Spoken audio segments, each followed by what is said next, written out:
We're meeting with Lou Hailey in his home. Do you call this Albion or Ascot these days? It's Ascot now, Ascot. so that okay. they can charge higher rates. Used to be Albion Heights when we bought here. Right.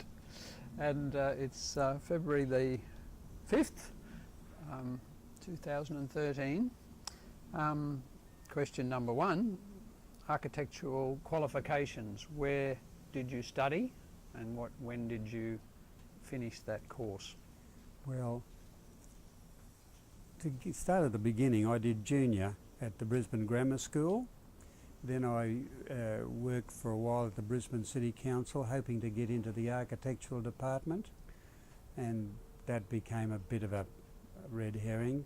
So I worked for the American Forces until I was 18. Then I joined the Air Force. So we're talking wartime? Yeah. When would you have? I joined up in early 45, and I was discharged at the end of 45. I was an aircrew trainee, and they decided at that stage they didn't want any more training, so they put us into just general work. I applied for Air Sea Rescue, and I was in charge of a motorboat down on Lake Macquarie at Rathmines outside Newcastle. Sounds like a good job. I was only there a little while, but I didn't know much about boats, but when I went out on night patrol, I always took a fishing line. Yeah. So I enjoyed it. Then they sent us back to Brisbane, and I decided I wanted to do architecture. So I got my discharge, and then we had to have a senior pass to study architecture, and the government was creating a school for ex-servicemen to do senior who hadn't done senior if they wanted to go to higher education. Mm-hmm. And they had a big group over at the Trocadero, which used to be on the other side of the river beside the old Victoria Bridge. Yeah, Melbourne It used to be the Blue Moon skating ring. And there was I've heard of it. School, the Trocadero, which was a big dance floor really. They converted it into classrooms, and we did senior in 1 year, and there would have been about 26 of us in my class.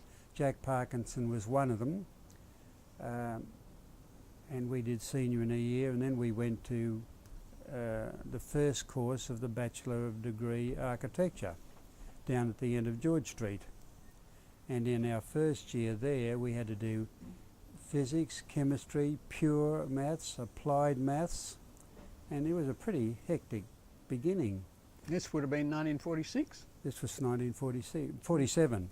We did senior in 46, and then we went to the university in 47. Yeah. So were you the first course after the war? We were the first course in the Bachelor Degree Architecture.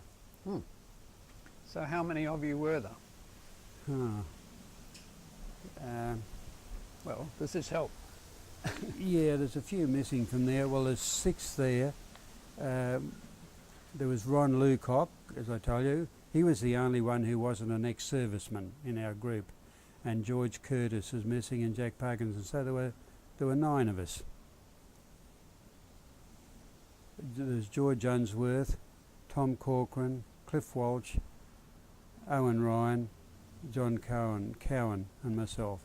So there's 6 there, Jack, Ron Lucock, George Curtis, 9 of us. Huh. And do you remember who taught you there? Yeah, we had Professor Cummings. Yes.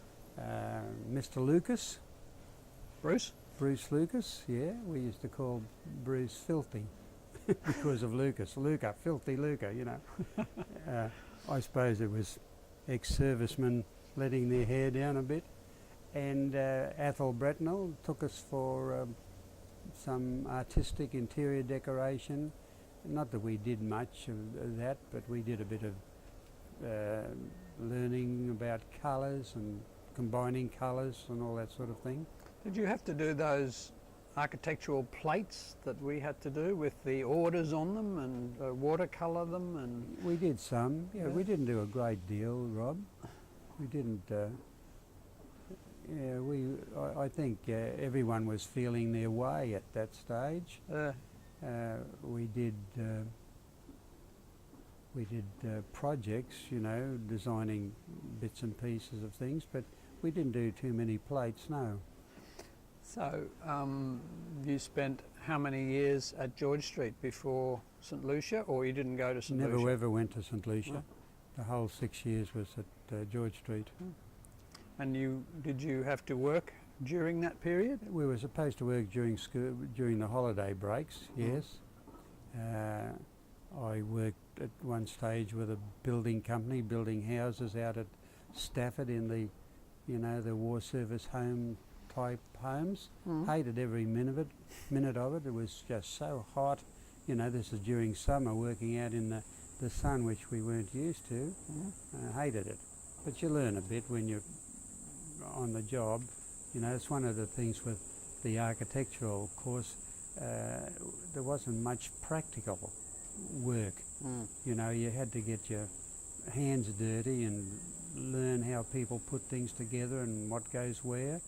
And Jack Parkinson and I went and did a carpentry course at night to learn a little bit about carpentry, and, you know, taught us how to sharpen chisels and all this sort of thing. And but that was something we thought we'd do, and we did it. And why did you choose architecture? Well, I was always keen on drawing, and I used to do a bit of drawing as a kid. So I thought, well, you know, what do? You know nothing about a profession until you get into it, really, do you? You just look and think, well, I'd like to do that, and And I guess if it's a mistake, you stop and do something else. well, a lot of people did, yes, yeah. But and it happened with some of these guys that were with us. They decided to stop and go other ways. Of the 9 of us, I suppose 3 would have pulled out.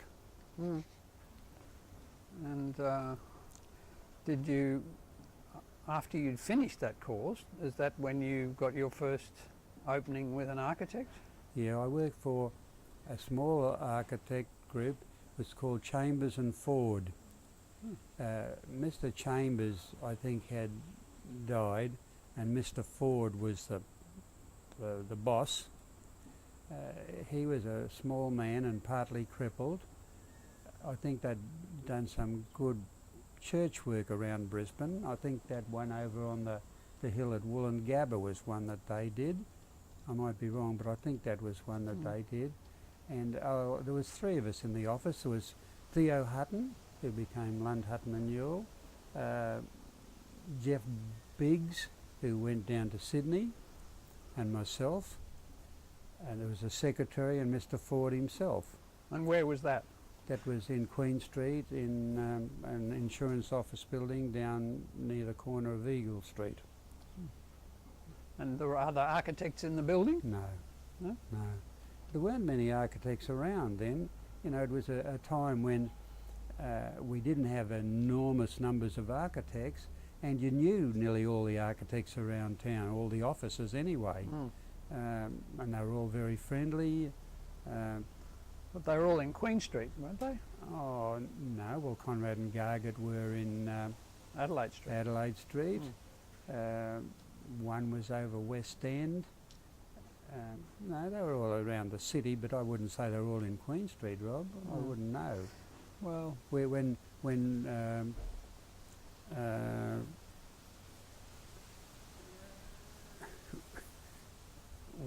Lund, Hutton and Newell, or it became Chambers and Ford, then it was Chambers, Ford, Hutton, I think, and Peter Newell arrived on the scene from Melbourne. And Peter was one of the real characters, I would say, of architecture in this city. Flamboyant, energetic. He became friendly with Theo Hutton, and he wanted to take over old Mr. Ford's practice. And he was getting on in years. And he was a character, old Ford. He used to come up to me every week and pull out a wad of notes out of his pocket and say, "How much a week do I pay you?" And he'd give me £4 in notes, and then go to the next bloke and see how much he paid him. It was all very technical in those days. But we used to sing in the office. We had a great time. We used to sing and jazz. And did you ever know Rob Edmiston? Rob Edmiston. I know his name, I can't Don picture him. Williamson used to call him Creeping Jesus. But Rob came and worked for us. Oh yes, I remember him. Yes. He came and worked for us there for a while.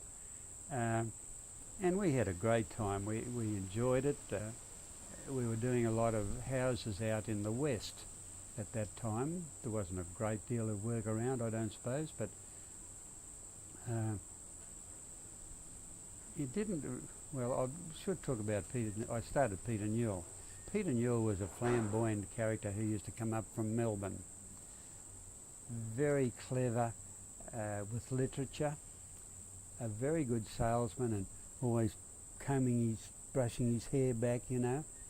And he decided the way to get work was to go out west, but put an advertisement in the local newspaper that Peter Newell, architect from Melbourne, would be visiting the area.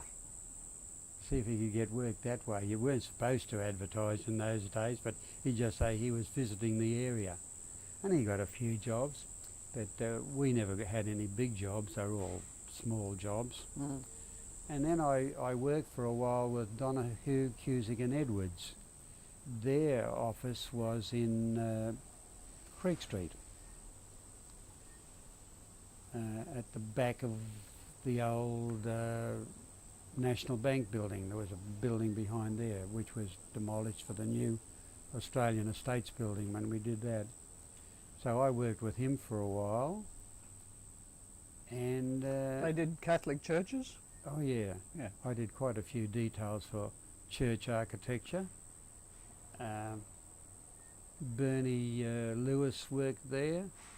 You might remember Bernie. Yeah, from Conrad and Gargett, I remember. From Bly Jessup, he was there. Well, he was Lewis and Williams. Oh, hang on, I'm confused. No, I'm thinking, Yeah.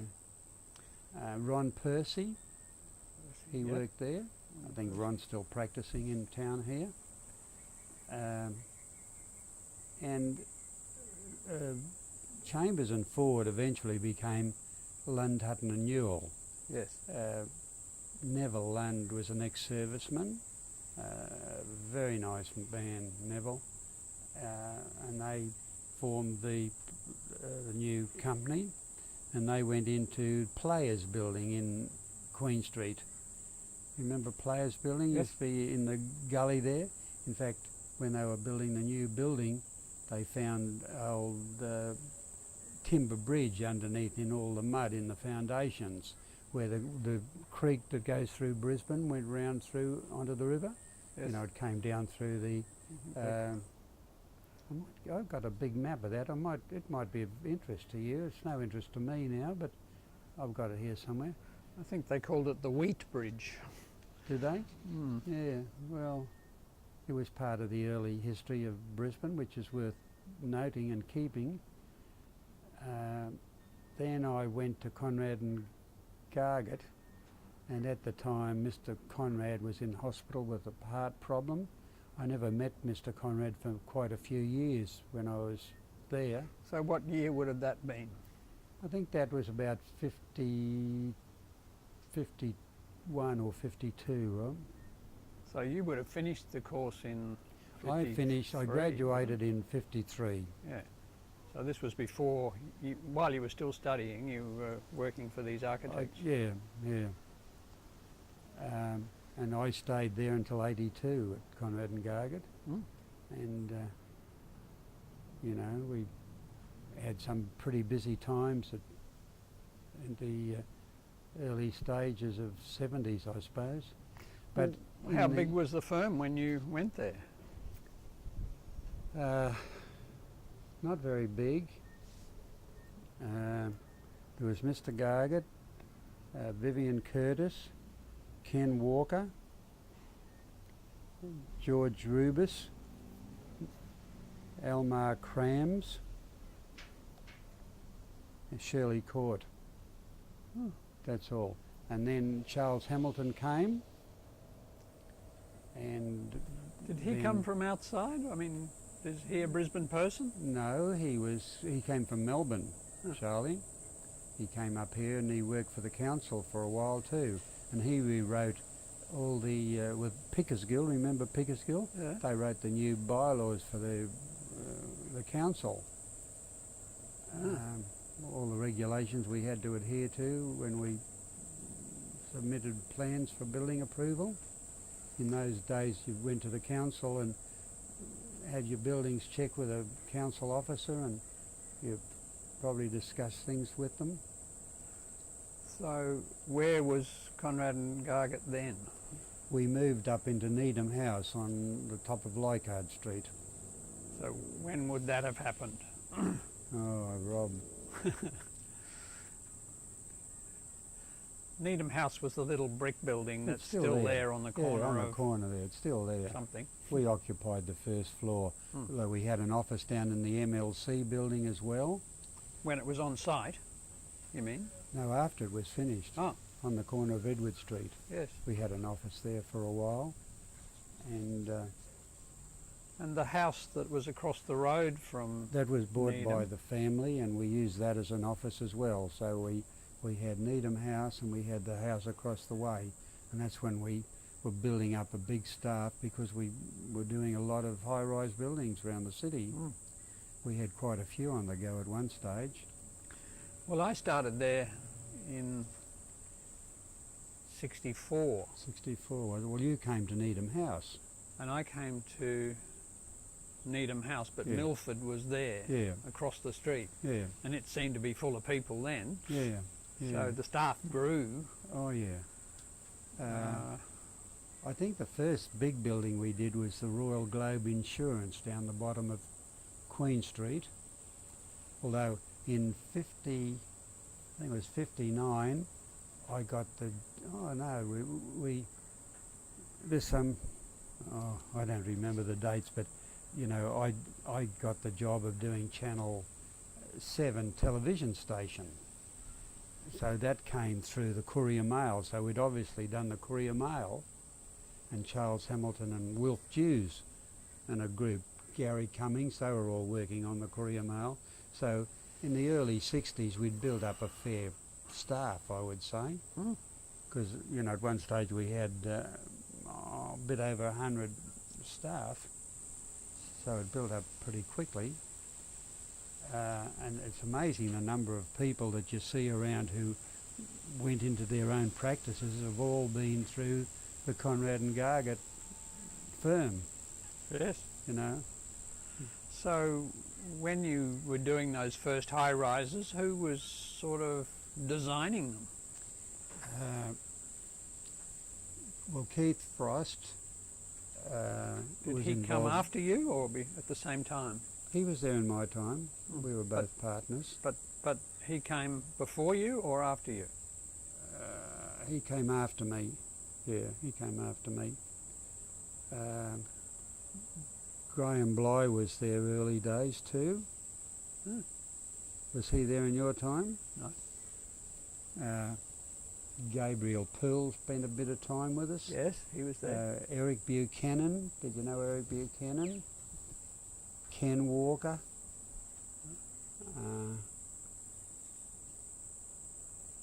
I think Russell Kerrison spent some time with us there too. Ian Fulton.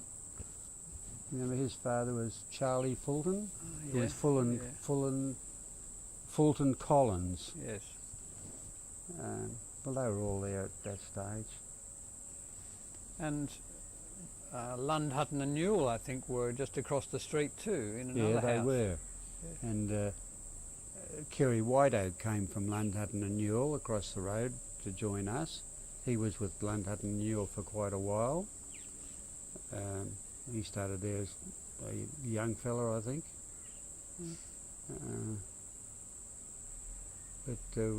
You know, I think the Royal Globe was the first we did, and then they did the Courier Mail, and one day when we were all at lunch, Shirley Court, who was our receptionist, answered the phone, and it was someone from Melbourne, from the Age newspaper, wanting to know would we be interested in doing the Age newspaper building in Melbourne.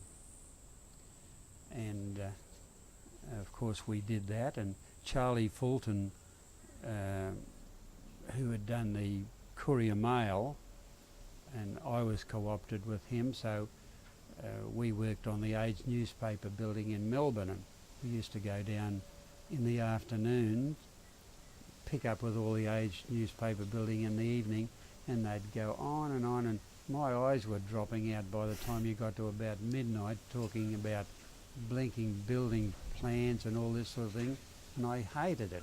But we went down there and worked for a while, Charlie and I, You said that was Charlie Fulton? no, Charlie Hamilton. Oh, Charlie Did I Hamilton. say Fulton, did I? Charlie Hamilton. No, sorry. Yeah. Charlie Hamilton, yeah. And Charlie was a very good architect. He wasn't a flamboyant one, but he was very knowledgeable and very capable. Darby Munro worked with us. Remember Darby? Yes, I do. He's not well, by the way. Isn't he? And he worked with us, yeah, Darby. Oh, He could laugh. oh great personality, Darby. Great personality. And then after we did the Channel 7 television, we got Channel 10, and that was through Ansett Group. So then I was involved in the building of the Ansett Centre on North Quay as a bus terminal, when the Ansett buses were all a big thing. Yes. So that building was developed as a terminal for Ansett offices and as a bus terminal. And from that we got the Channel 10 television station. So I did 2 television stations out of 3. That's not bad, is it? Not bad at all. I learned a lot about television, but when we did the first one, you know, I knew nothing about television. I went down to Melbourne to HSV down there and had a look around, and the engineer came up and lived here, and of course he knew the workings of it, and between us we put everything together. And But it was kind of cutting edge technology, wasn't it? I mean, it was what was happening. yeah, well, when we built the towers, you know, the towers are, when you get near, have you ever been up there? You know, they're so far apart, and we were up there one day when they were just finishing off the tower, decided to go up in the bucket. They had a bucket that went up the middle to get that things up at the top. I decided to go up in this bucket, you know, and they had this big mechanical thing winding it up. It was so frightening. You know, there's nothing to hang on to. You're just in this little square box, hanging on to nothing. It was like going up in a balloon without the balloon. It was frightening. But we did Channel 7, Channel 10, and of course, you know, the list of high-rise buildings around the city are quite numerous. Graham Thedeke and I did the National Mutual in Edward Street. Yes. We did Santos House. Elwyn Wyatt was associate on that. That was in Adelaide Street. We did the National Bank building, which was Australian Estates at the back of the National Bank. That was in Creek Street. We did the ANZ Bank on the corner of Creek and Queen Street.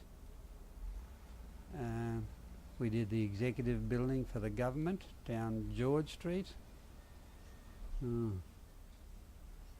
So, I mean, the executive building is still as you left it, but it's they've talked about pulling it down now. Yeah. Well, you see, it's easy to look at these buildings and criticise, but you work with the government guys and they say, you know, we never ever got a situation where someone said, I want a lavish, good building, you know. When we did the SCIO, we had to put shops in the bottom to bring in revenue. You know, they all wanted revenue. And the theatre. The theatre? No, that didn't bring in revenue, or did it? Well, That was unfortunate because Eric Riding, who had quite a vision, bought all sorts of properties, and we didn't have a small theatre in Brisbane at all. So he decided he would build a theatre, a small theatre. And he was the chairman of SGIO, which was the insurance company in those days. It wasn't a bank. He was the chairman. His background was, I suppose, accountancy. A very tough person. In fact, when we did the SGIO building, Keith Frost and Peter Gargett were involved in it early. I think Keith is responsible for the actual design of the original building, but they fell out with Eric Riding, and Charlie Hamilton and myself were dragged in to get the building going and finishing it off. Well, I got on very well with Eric Riding because, you know, he was a bully, and I stood up to him one day and I just said, well, Mr. Riding, that's not true. These are the facts. And we became very good friends. In fact, I used to go and see him just about every morning in his office when I was in the SGIO building. And he used to ring me up and say, what are you doing? I said, I'm working. What the hell do you think I'm doing? He says, come up here. I would go up there, and I designed a little bar for him behind his office, which was associated with the executive dining room. And he said, let's have a drink. So we'd go and sit in his bar and have a gin and tonic. And, you know, for a bloke as powerful as him, was good. And he used to say, I want to build a building so-and-so. Who would I use for an architect? I said, me. He said, you go to buggery, you've got enough to do already. So, you know, when you get someone like that who has confidence in you, that's great. But I did a lot of work for him.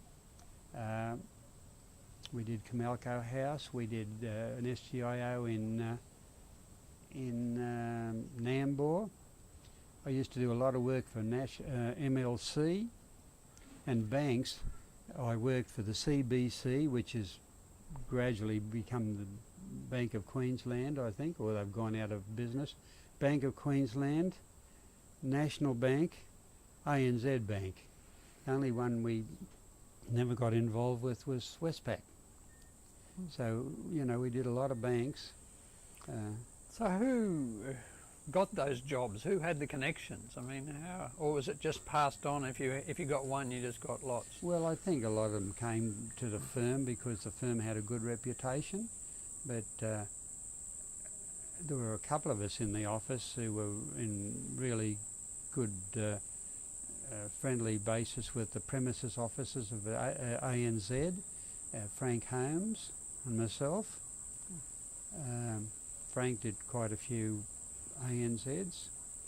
When we did the head office in Brisbane, I went down to Melbourne to meet with the chief executives and their main property officer, and he thumped me on the chest. He said, you better make a good job of that thing in Brisbane or you're in trouble.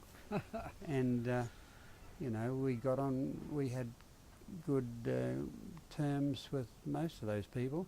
MLC, I was very friendly with the various managers of MLC. We got the Sheraton Hotel in Brisbane because of one of my hockey team that was in the hockey team with me. Kevin Carton was the manager of Sheraton, and he was also on the board of Sheraton. So I got the Sheraton Hotel through my associations with Kevin. We did work for Civil and Civic. We did a couple of buildings for them around the town. We did one in Turbot Street. We did the railway centre over the railway.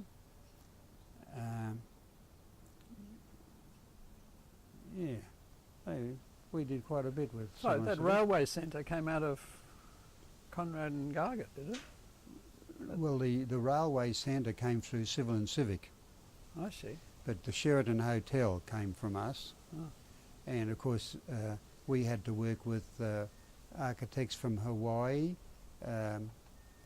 what's their name, Wusanen, Tong and Gu, or whatever their title might be, and they sent two blokes out to work in the office with us for a while, and Kerry Whiteoak became our associate, who was looking after the daily running of the job. I tried to introduce a tropical character into the building in terms of cane furniture, but they have a Boston architect who does all their interiors, and their interiors had to be the same in all their hotels throughout the world, because this is what their clients expected. When they went to a Sheraton hotel, they knew what they were getting when they got there. So that was their policy in those days. So we didn't introduce any cane or tropical furniture or appearances. So out of all those buildings, do you have a favourite? I mean, do any of them that you really have affection for as a piece of design? Well, the Sheraton was quite a challenge. That was because it was built over the railway lines, and when we were designing it, you know, you're looking at plans, and all of a sudden one day I said, well, why don't you make the lifts on the city side glass fronted so people can look out at the city? You know, just little things that come up when you're thinking about things in planning that had before been blank walls. Now everyone seems to have glass lifts, and it's a feature, but a lot of people don't like. They get frightened. But of all the buildings, I don't suppose I have anything that I have a great attachment to SGIO, because I spent a lot of time on it, did a lot of interior work on it, got into a lot of trouble on it. I can remember it starting construction, I think, when I was there. Yeah.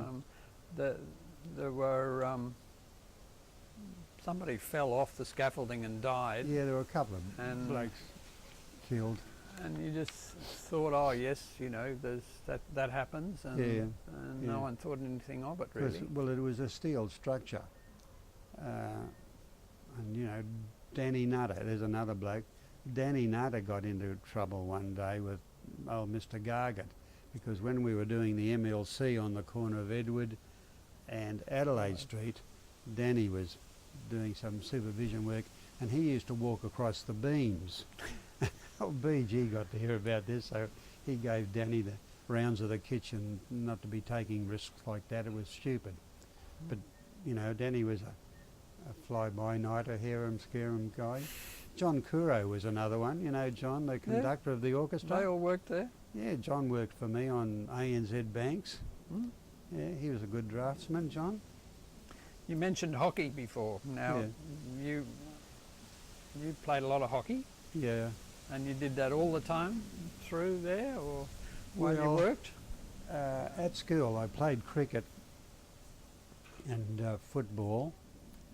When I went to the university, Jack Parkinson and I decided we'd play football at the university, and I had a lot of trouble with my ankles.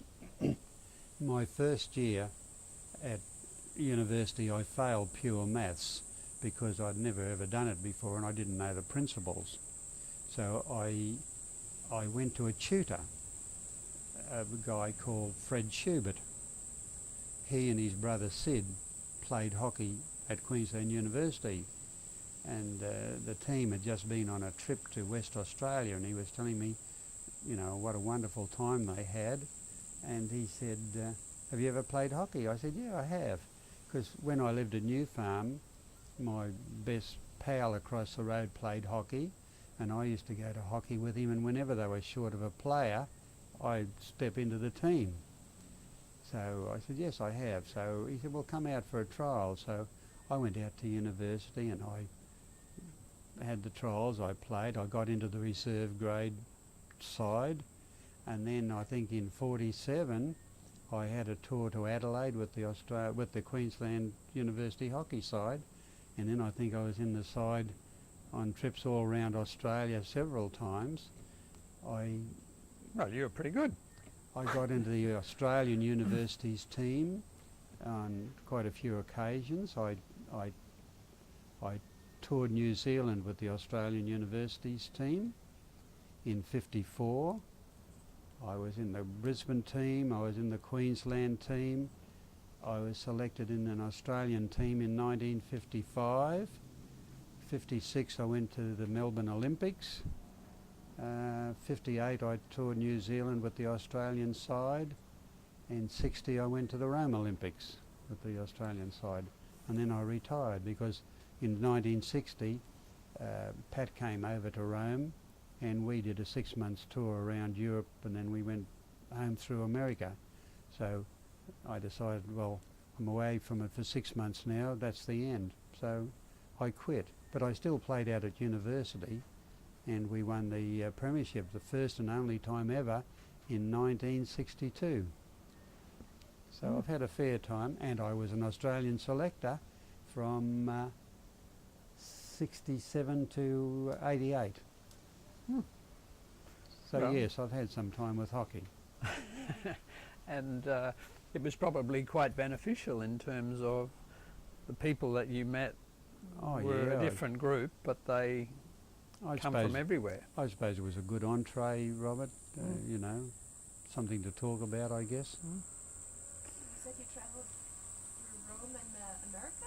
Yeah. Where did you go, and did you visit architecture, or you just... Oh, well, as an architect, you're always noticing buildings. You know, you can't travel around anywhere without being aware of nice buildings or good buildings or nice old buildings. I travelled, I left the team in Rome. I didn't come back to Australia. My wife was in Rome, and we went back to England and we toured around. No, we picked up with Peter Gargett in England. Then we went back to Europe. We toured around Europe. We went to Belgium, Norway, Sweden, Copenhagen, went back to Italy again, loved Italy, went through France, did Scotland, all around England, then flew to America. We had friends in America, in Chicago, and I nearly froze to death in Chicago. It was winter, you know. I left the team and we got to America in January, and it was just so cold, and we didn't have the proper clothing for that sort of weather. So that was quite an eye-opener. And then I did a tour of America with Mr. Riding from the SGIO. We were looking at a bit of equipment called steeplejack, which was an automatic window cleaning device that you put on the outside of a high-rise building, and it does everything itself, automatic, no men in the cradle. And he decided that he'd buy this one and he'd put it on Camalco House when we were doing Camalco House. Well, Camalco House was a building that was, again, maximum rental for minimum cost. And of course, the aluminium framework on the windows wasn't really designed heavily enough or with the right aperture for the guides of this steeplejack to go up and down. It went up and down a bit, but it used to get stuck, so they got rid of it. But we did a tour of a few cities in America looking at buildings and looking how this steeplejack worked. But our building had been committed before this all happened. But we decided to give it a go, but the structure wasn't suitable for the steeplejack. So the insurance companies were investing in buildings at that time? Oh yeah, SGIO was. Yeah, he'd bought lots of land. We looked at a satellite town up at Burpengary, long before Burpengary came. Eric Riding bought a whole heap of land there because he knew the railway was going to be extended, and he thought industry would come with the railway and housing and all this, so he bought all this land, which when he died, SGIO converted, I believe, into a turf farm, and now they've sold it all off since. But many of the things he bought as security with their funds and maybe superannuation, they've all sold many of them off. Can I come back to your trip around Europe and America one more time? Do you remember any architects or so that you sought out? buildings that you saw? I didn't, when I went to America, I didn't. Would have liked to have gone and worked for Skidmore, Owings and Merrill. I had a problem. My father died early, and I'm an only child, and I had to look after my mother. So Jack Parkinson and I were due to go overseas after we finished at the university. Jack went, but I couldn't go, and he worked for some English people over there in London. I don't know that it did him much good, really. I don't know of anything significant that Jack ever became involved with, other than lecturing at the QUT or whatever he was, and he did remarkably well at that and was well respected. Had a great personality, a great after-dinner speaker. He had everything going for him, but he sort of got too involved in that at the expense of his architecture, I think, which is a shame. Anyway, that's life, I guess. You go along the road that you pick. I didn't work for anyone, but I went and looked at some Frank Lloyd Wright buildings in Chicago. They were always of interest to us because, in those days there were a few people you knew, Skidmore, Owings and Merrill and Frank Lloyd Wright, Well, how did you know? Falling Waters and all that sort of thing. How did you know about Frank Lloyd Wright? Yeah, I don't know. They didn't teach it, did they? No, but you get magazines, and of course when Falling Waters became the house of the century, Everybody knew about it. yeah, and and was done so quickly apparently, according to the story. He was a bit late in getting his drawings for the client and did it quickly, and boombo, something magnificent came of it. But you've got to have the site, haven't you? Yep. If I'd had money, I could have done something here. I've got rock going right through the house there. I'll show you, because the rock was here when we bought the land. Didn't know what we'd do with it, and we bought it because no one else wanted it. So when did you buy this land? Oh, Rob. We weren't married, so around about, I suppose, maybe 54, something like that. About when you graduated, just after. Yeah, it might have been. Might have even been before. And did you build the house straight away? We built the house when we came back from our Rome trip. 1960. We built here in 19. By the time we got in here, it was 1962. Oh. So we've been here 50 years. Mm. Well, still looks good. Yeah. So this was 1950. In those days, as I said, you knew in those early days, you knew all the architects. Hayes and Scott was another one, and we used to drive around looking at Hayes and Scott's houses, which were lovely, neat houses, nicely designed, always looked good. John Dalton was another one. He did very nice houses, and they all seemed to come from the same group. Thine was the architect that a lot of them went and worked for. George Henderson, who became Harry Seidler's right-hand man in Sydney. He and Rob Gibson were with Theo Thine. But we used to drive around looking, and Peter Newell built a house out at St Lucia and painted it pink, and nobody had a pink house, but Peter Newell had a pink house. And we'd drive around looking at all these houses when I was probably early days of my architecture or studentship, whatever the case may be. Now, what about the idea of flat roofs? I mean, that was something that I know Mr. Gargett didn't particularly like. No. But, Hayes and Scott houses have pretty flat roofs. Yeah. And some of the houses that I know came out of your firm had them too. Yeah, well, I put a flat roof on this, and, some of the houses I've designed had flat roofs.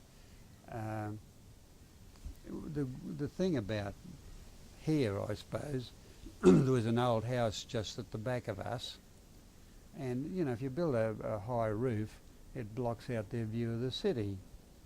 I've always been dreading that one might be extended to a two-storey, but we've had some severe winds up here. The roof was blown off that in one storm that we had here. The roof of one down below that Gabriel Pool did, it blew off, and they were all in my swimming pool. I had, every time I went down the garden I'd find a great big piece of pink bat somewhere, and we had, the damage here was unbelievable. Unbelievable. Was that a long time ago, or just last no, weekend? No, it's a long time ago, Rob. It was in the early 90s, I think, 90s. So, yeah, I can remember when it came through here in a... Yeah, just came straight through here, like the one that went through Ashgrove that time. You know, just picks a path. Yes. Blew over one of those big box trees, which had a diameter of that size, and fell that way, luckily, and just broke one window in the end bedroom. If it had fallen a bit this way, it crunched through the middle of the house. Now, your questions. Yeah, I'm just trying to see whether we've covered everything here. I mean, when you were studying, did you have any knowledge of who you thought was the good architects, either around you in this city or anywhere else in the world? I mean, you were aware of Frank Lloyd Wright, and you presumably thought he was a good architect. But anyone else that you remember? I became interested in high-rise buildings, so I was very interested in Skidmore, Owings and Merrill from the States, because they were probably the leaders in the progressive building of high-rise buildings, or one of the group in America anyway. Bates, Martin, McCutcheon in Melbourne, and we worked with Bates, Martin, McCutcheon on the MLC building on the corner of Edward Street. And now it was like other buildings they'd done, or was it quite new? no, it was like others they'd done, yeah. They did the big MLC centre in Melbourne in Collins Street, and I think it was a similar construction where it was precast concrete slabs on steel structure. Right. And did you go down to see that so you would know No, how I to didn't. do this? No, I didn't. No. No. So did they? How did it work? If you were Well, they did all the design work, and we just looked after the construction. And I had very little to do with it. Some of the other guys in the office, and particularly Danny Nutter, as it went along, he was involved. Well, from the days that I was in the office, you and Keith Frost shared an office. Yeah. And you had various people working for you, but you seemed to have many more than he did working for you. You were doing so many jobs, and he liked to do his own job. Yeah. I got the idea. I mean, you Yeah. were very different sorts of personalities. Yeah. I mean, you were much That's more outgoing and Well, easy to get on with, and he was... Yeah, he was a difficult bloke. We used to call him Mumbles. Yes. Mumbles. But, you know, Keith he didn't like letting anyone else do any work. He was, He wanted to do it himself. And if he'd got someone to do it, he'd sit in the office at night and redraw it because he didn't like the quality of the draftsmanship. So he was a bit funny that way, and he didn't get on well with any of the staff, I don't think. He was Where did Keith come from? He was from Brisbane originally? Oh yeah, he was Brisbane, yeah. Okay. Yeah. Actually, looking back, I don't know how he was ever made one of us sort of business, because he just didn't fit in. But he was capable, very meticulous and a good draftsman. And of course he'd go and look, anyone who was drawing for him, he'd go out with a red pencil and scribble red all over their drawings, you know, and used to annoy everyone. So he wasn't very popular, unfortunately. But he, I mean, he did some quite nice work. Oh yeah, well And- he was responsible for the women's college. It was an open competition in Brisbane, which we won, but that was Keith's design, his organisation with the drafting staff. And on the night before, we had an office down in the fire brigade somewhere to work on this women's college. And Graham Bly, on the night before it was due to be submitted, spilt a bottle of ink over one of the drawings. So we called him Blot Bly after that. But we won the competition, but that was all Frosty's doing. Well, what was Frosty's reaction to Oh, the bottle of ink? He swore like a trooper, you know, and he really went off his rocker because they had to get scratching and doing whatever they could to rectify this sheet of drawing. But they won the competition, and it probably brought a lot of kudos to the building because we did other university work after that. Don Williamson looked after the biochemistry building out there. Yeah. But hospitals were a very big part of the practice. Yeah. And I can never got remember involved in hospitals. Joe Orange seemed to have Well, Viv, that. yeah, well, in the days when the hospital had a management, the hospital seemed to work well. I used to go to the board meetings. Bill Edwards, who was big time around Brisbane, they used to call him Big Bill Edwards. The doctor in charge, who just died recently, I forget his name, but Bren Gargan and Vivian Curtis, and the story I had that if anything came up in the meeting, Bill Edwards was the chairman, he'd say, "Is that correct, Vivian?" And if Vivian said it was correct, that's what went through the meeting. So, you know, I had a great faith in Vivian Curtis, who was a very dull sort of bloke. He wasn't enlightening, was he? Remember Vivian? Of course. Yeah. Are you gainfully employed? Yeah. Oh, Vivian. Well, he used to wander around the office looking after what everyone was doing. But he had a good knowledge of hospitals. Then Joe Orange became involved in hospitals, and Joe was very good, and Joe was very good out on the job and very good with the hospital staff as well. So they did a lot of hospital work. I think Peter Gargett rubbed some of the works department people up the wrong way at some stage. Peter was always like a little fox terrier biting you at the heels, you know, without doing anything. And he used to go along, and I think he upset a lot of the people in the works department, and then they lost a few hospital jobs.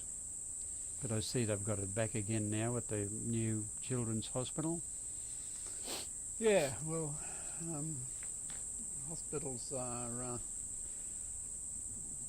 kind of still keep hospitals and defence work keep the business going. They're lucky to get that defence work. We never did any defence work that I know of in my time. Well, I guess there's a question here that says, who were the significant architects who have worked in your office? Robert Riddel. Well, hardly. Robert Riddel. Well, you know, there's just so many around Yeah, town. I mean, Robin Gibson. Rob never worked for Never? us. No, No? never. No, he didn't. Well, you Graham said Bly. Graham Bly Graham did Bly. well. Yes. Graham Bly and his office did well.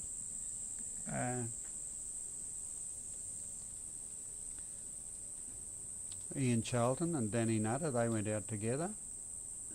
And then Ian Charlton came back and became a partner.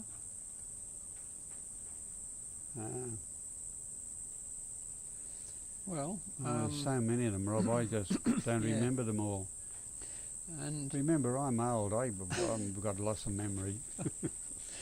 oh well, just thinking about the buildings that were built in that before 1975, and that's kind of before the art gallery got built. But the art gallery was certainly designed, or was there a competition for it? I mean, did you ever No, we didn't try go. to No, get that work? no. Actually, Rob, we got to a stage, and just a few funny things about the office. When we got this, before, I went into Mr. Gargett at one stage, and we did the Commonwealth Bank on the corner of Adelaide and Albert Street, which is a nice little building. It's a beautiful building. Nice building. And we put it in for an architectural competition at the end of the year. And Robin Gibson won the gong for a building on the corner of George and Queen Street, which was a nothing building except that it had a glass awning. And he got the meritorious awards. And I went into Mr. Gargett and I said, I don't think we should ever get involved in wasting money preparing all the drawings and doing the things you've got to do for architectural awards when you know they're going to give it to Rob Gibson anyway, because the name is there, oh, Rob Gibson. So I said, we won't do it anymore. And when we got this job for the Age newspaper in Melbourne, old BG called me into the office and he said, look here, young fella. He said, I want you to know we've just been asked to do a new newspaper building in Melbourne for the Age. He said, now that's what I call meritorious architectural awards. That's so true. And that all went well? I mean, did you have to enter into an agreement with another firm to do that? No, we did that. It went very well. And where was that building? In Spencer Street. Oh, so it One was... of Spencer and Collins. Well, just about up near the Spencer Street station. So did it have all the equipment in it that well, Bowen Hills had? The same sort of equipment, yeah. And that's where Charlie Hamilton knew. He and who was it? A fella called Kerr, who was the engineer for Courier Mail. He and Charlie Hamilton devised the workings at the Courier Mail Centre here, and then we reproduced what was necessary for the Age down in Melbourne. They've moved out now into new facilities, just the same as Courier Mail's moved over to the other side of the city. And there's another one, the bloke from the office who was in charge of that got seconded to go to one of these southern firms that came up to Brisbane. I forget his name now.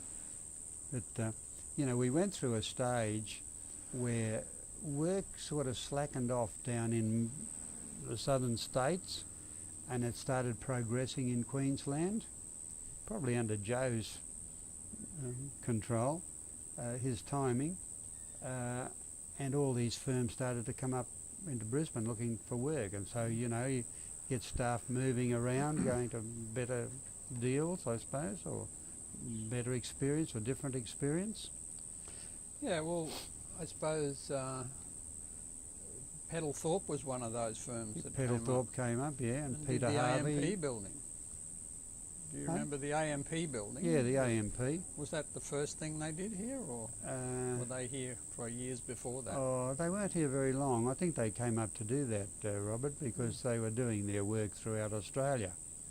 And then they developed an office, and they had a lot of contacts with head office of these major companies in Sydney as they expanded to Brisbane. Peddlethorpe and Harvey, as they became, was Peddlethorpe and Walker in Sydney, Peddlethorpe and Harvey here in Brisbane.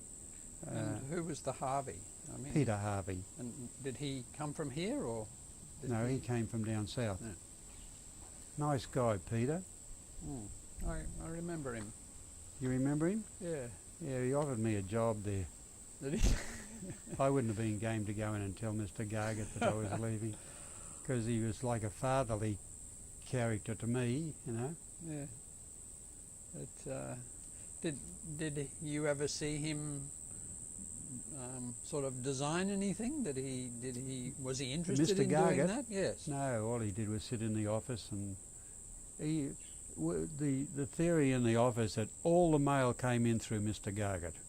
So he had his finger on everything that went on, and all the mail going out went through him, which is a good idea. I don't believe in a large office where every Joe Blow can write a letter and send it out when the reputation of the office is on that letterhead, because things can happen so dramatically and badly if it's not controlled. And I did a letter once. I got cheesed off about something, and I gave it to Vivian Curtis to read. And he read it and he went, now you got that off your chest, how about you write it again? But you know, you need someone to bring you into line and level you off a bit. you know, the biggest hurdle, I suppose, or disappointment I ever had was when I was sued for 20 million by the SGIO because of asbestos. I was commissioned to, after I left Conrad and Gargett, I was commissioned to do a full refurbishment of the building internally, all their offices, etc., etc. They were not going to leave the building, so we had to do it in floor by floor and all this sort of thing. And they were getting new computers, and I employed Conrad and Gargett as architects. I employed Rod Angus as mechanical engineer, and I was almost like a project manager. But I was the go-between. I was the guy that got the job. And we started off preparing these floors for the new computer installation, and the Telecom, I think it was, Telecom refused to work in the ceiling because the beams were covered with asbestos. And, you know, this had been going on. They'd been fighting, the SCIO, unbeknownst to me, had been fighting with the unions for years about getting into the ceilings to carry out work because of the asbestos on the beams, because no matter how much you try, it's easy to knock a bit off. So on this one, they put a ban on the job because of the asbestos. And the assistant general manager said, get the so-and-so unions off our back, take the asbestos off the beams. So then we went ahead getting contracts to take the asbestos off the beams, and we did it floor by floor. And to do that we had to be very careful, because we sealed off the vestibule to the lifts because it had a flat fibrous plaster ceiling anyway. We had to keep the lifts going because all the tenants had to stay in the building. The air conditioning had to keep going, and we took all the asbestos off all the beams. But we didn't take it off the chicken wire where it was in areas on the air conditioning. We didn't take the air conditioning out because we couldn't. The building would be not habitable. We couldn't stop the lifts because the building wouldn't be habitable. So we did one floor at a time, and verbally, only verbally, I was asked to take the asbestos off the beams. The assistant general manager died a few years later, and then I think it was 82, 83, nearly 10 years after, I was sued by the SGIO because they found asbestos in the building. Well, we were never ever asked to take all the asbestos out of the building. They would have had to vacate the building. They had to remain there, and we did it floor by floor. All the tenants, we housed them on a floor, did their floor and put them back. We took the carpet away and destroyed it. It's metal tile ceiling, as you probably remember. We took all those away and had them redone. We did all the walls, everything, had all the proper exhaust systems in, and 10 years later they found a few lumps of asbestos here and there through the building. They even looked in the concrete block walls of the toilets for bits of asbestos, so they sued me because I didn't take the asbestos out of the building for 20 million bucks. Well, presumably they didn't get 20 million bucks. Oh, well, I didn't have that to spare, Rob. But it was a terrible time in my life, and for Pat too. You know, you go to bed at night worrying what's going to happen in court the next day. It went to court, but it was all the preliminaries. You know, we had 2 barristers, solicitors, and they have no idea what goes on in the building industry. Yeah. They have a different way of looking at things, totally different. But the asbestos must have been put there for fireproofing. Yeah, it was. So if you take it off... We put more stuff on, but it wasn't asbestos. I see. We put this gunk on, and you know, there's blokes up there spraying it on, and it's got perforations all over it. It's, you know, it's not a smooth trowel surface, it's just sprayed on. Then they stuck something in and said, oh, this is not the correct thickness. Well, the only bloke who can test that is the bloke putting it on, for God's sake. And they brought up these special witnesses, one from Melbourne. Expert witnesses. Expert witness, bloke from Melbourne. He reckoned if he'd had the job, he would have had a cradle built, and he would have gone along and looked at all the beams, and he would have scrubbed them with a toothbrush to make sure there was no asbestos in the little indentations in the beam, steel beams. Now, you know, How did that go over with the judge? he started off saying, before anything even started, he said, oh, it's obvious the architects had a job to do and they didn't do it. Before he even heard any evidence. You know, if you didn't get caught for contempt of court, you could get up and say, that's rubbish, you haven't heard the case yet. But, you know, it opened my eyes to the legal system, and barristers and solicitors, they look at things totally different from what is practicality in a building industry. So that was a terrible time in my life. Did you ever have any other court experiences as an No. expert witness yourself? No. It's something I've done a bit of, and I certainly don't enjoy it. No. Well, you've got to be an expert. You've got to really know your facts and all the details, because they try to look for loopholes to tie you in knots and try point to out that you're not an expert. Yeah, try to dispute your ability to do things. But you know, in the building industry, nothing's ever totally perfect. You know, things have got to meet together. They've got to join.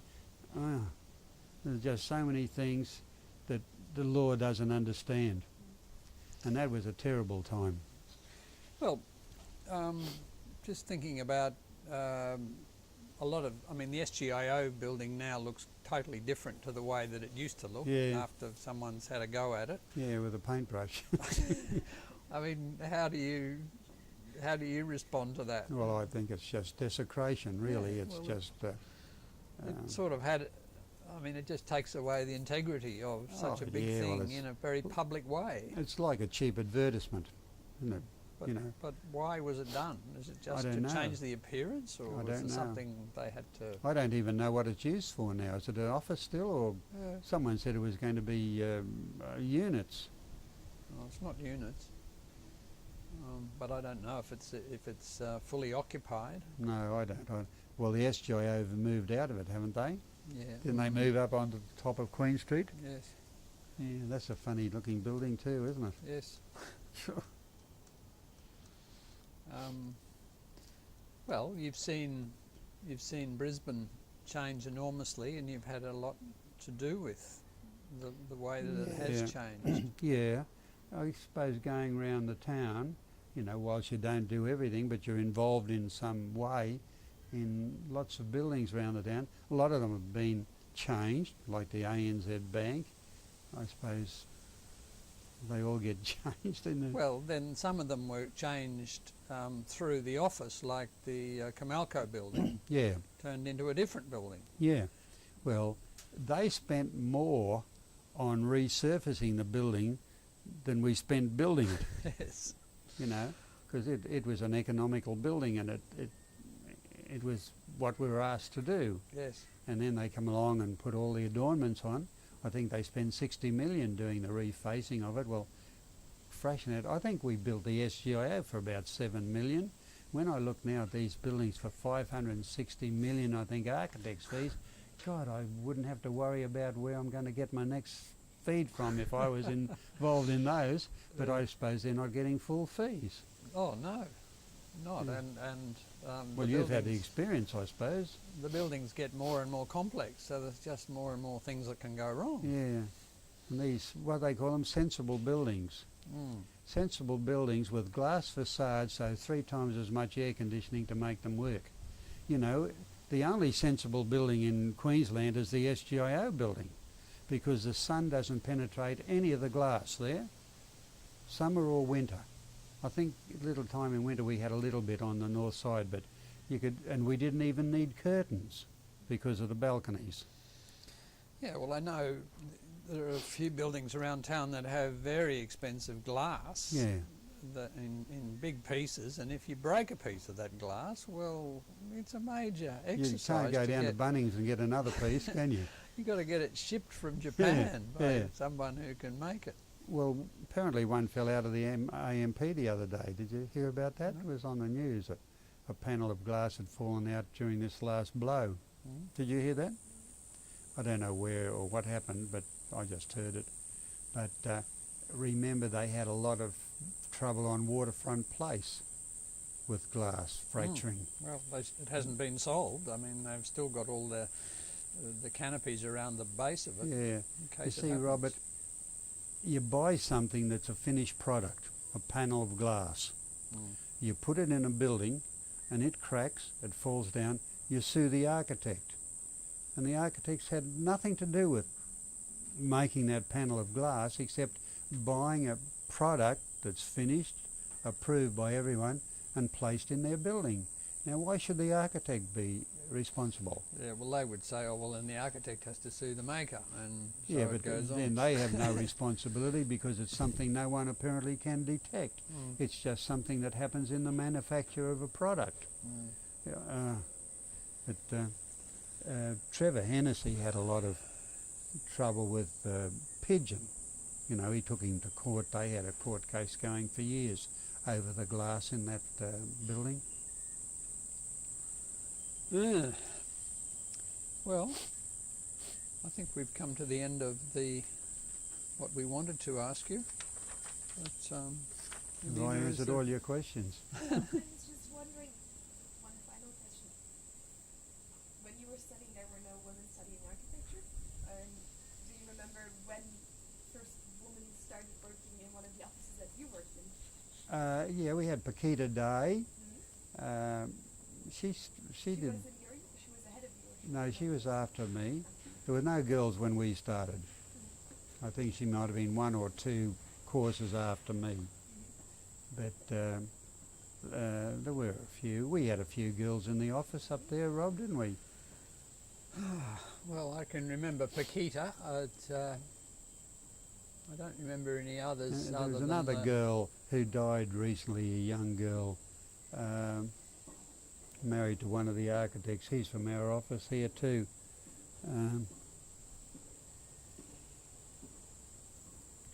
Oh, I'm getting old, I forget the names.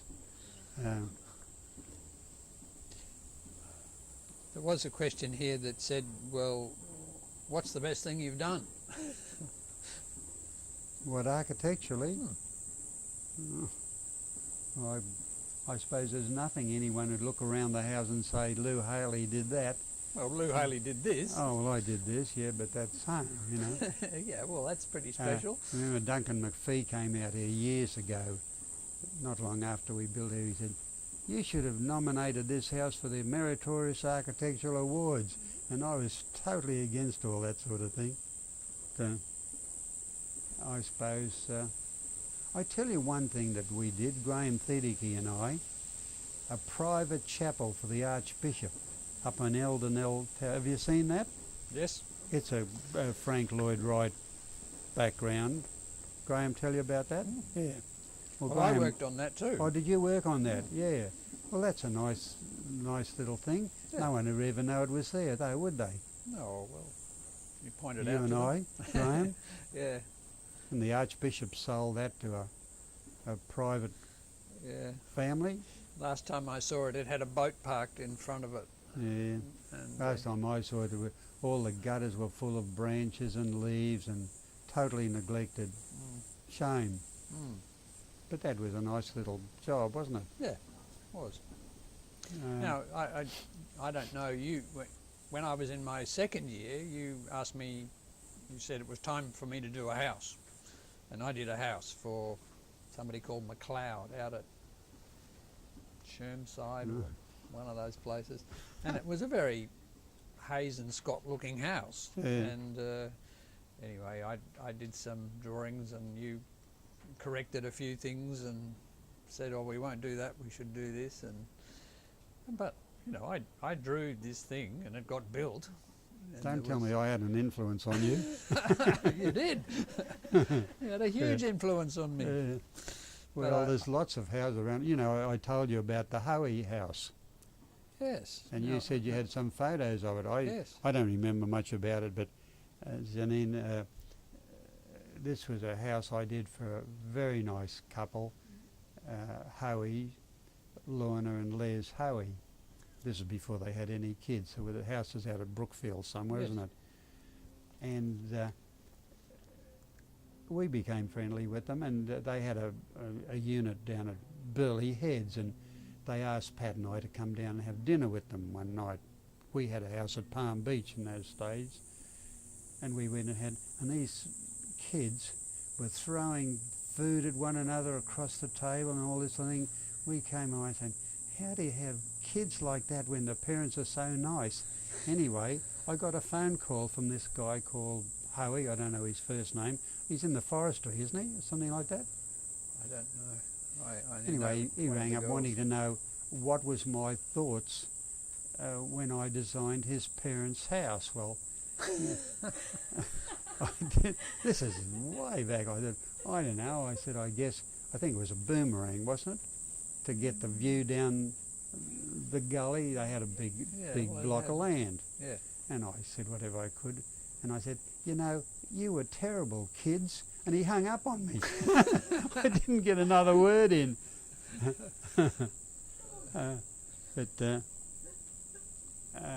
I got a letter once from a woman, or John Cowan's wife.